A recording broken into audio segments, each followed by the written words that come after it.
Hello everyone, আসসালামু আলাইকুম। শাহিদ মম kitchen থেকে আপনাদের জানাচ্ছি স্বাগতম। আজকে আমি এখানে ঘরোয়া মশলা দিয়ে মুরগির রোস্ট রান্না করব। এখানে আমি 12টা মুরগির পিস নিয়েছি। আমি জর্দা রং দিয়ে হালকাভাবে মেখে নিয়েছি। চুলাতে একটা কড়াই বসিয়ে দিয়েছি, কড়াইতে তেল দিয়ে দিয়েছি। এখন আমি হালকাভাবে মুরগির রোস্টগুলো ভেজে নেব।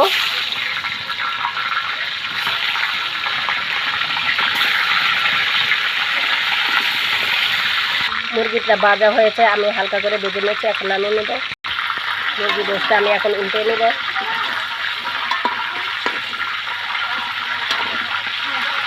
উল্টে পাল্টে ভালো করে ভেজে নিচ্ছি। মুরগিটা ভাজা শেষ, এখন আমি নামিয়ে নিচ্ছি। এখন মুরগিগুলো আমি ভালো করে ভেজে নিয়েছি। এখন দিয়ে দেবো পেঁয়াজটা, আমি ব্রেস্তা করে নিব।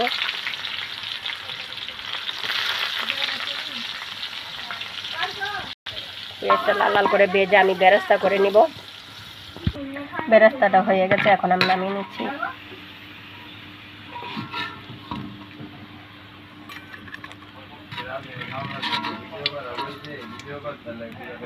কড়াইতে তেল দিয়ে দিয়েছি। এখন দিয়ে দেব 3টা তেজপাতা, দিয়ে দেব দারচিনি, এলাচ, গোটা মশলা, দিয়ে দেব 2 চামচ বাদাম বাটা, আদা রসুন বাটাতে এখন ভালো করে মিশিয়ে নেব।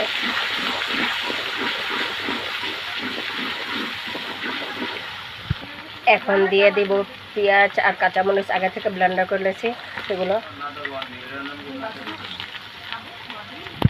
ভালো করে মিশিয়ে নেব। এখন দিয়ে দেব 10-12টা কিশমিশ আর রোস্টের মশলা, দিয়ে দেব স্বাদ মতন লবণ, দিয়ে দেব 1 চা চামচ ধনিয়ার গুঁড়া, 1 চা চামচ মরিচের গুঁড়া, দিয়ে দেব সামান্য একটু টেস্টি সল লবণ, দিয়ে দেব সামান্য একটু পানি যাতে মশলাটা না পুড়ে যায়। দেখুন মশলাটা ভালো করে কষানো হয়ে গেছে। এখন আমি রোস্টগুলা দিয়ে দিব। দেখুন আমি রোস্টগুলা দিয়ে দিচ্ছি, দিয়ে ভালো করে মশলার সাথে মিশিয়ে নিচ্ছি। আমি মশলার সাথে 2 মিনিট এইভাবে রোস্টগুলা ভেজে নিব।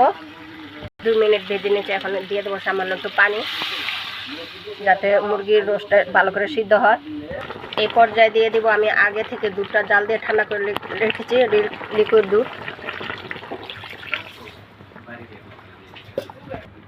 ভালো করে মিশিয়ে নিচ্ছি।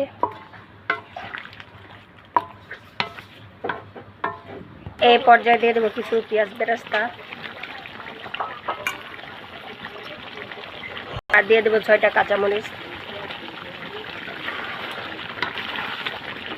ভালো করে মিশিয়ে নিব।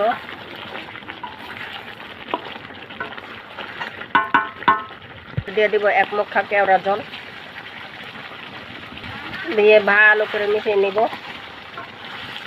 দেখুন মুরগির রোস্টটা কিন্তু হয়ে গেছে, উপরে তেল বেশি উঠেছে। এর পর্যায়ে আমি এখন নামিয়ে নিব।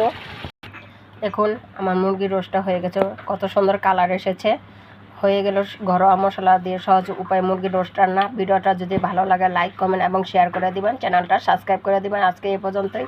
আল্লাহ হাফেজ।